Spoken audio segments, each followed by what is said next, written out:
If I told you that a simple kitchen powder could help protect your plants and support healthier growth, would you try it? Today, I'll show you a natural way to use coriander powder to improve plant health and reduce common pests. First, take 1 tablespoon of coriander powder and sprinkle it directly onto the soil around your plant. Coriander contains natural compounds that help discourage soil pests and support a cleaner root environment. Now gently mix the powder into the top layer of soil.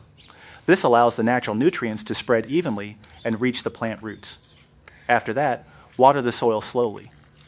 Moisture helps activate the natural elements in coriander and improves soil activity, which supports steady plant growth. For an extra boost, you can also make a simple plant spray. Take 1 tablespoon of coriander powder and mix it into 1 liter of water. Then add a small cup of milk. Milk contains natural proteins and minerals that help strengthen leaf surfaces. Mix everything well and spray it evenly on the leaves. Using this natural method regularly can help your plants grow healthier while keeping pests under control. Sometimes the most powerful solutions are already waiting in our kitchen, and nature always works quietly.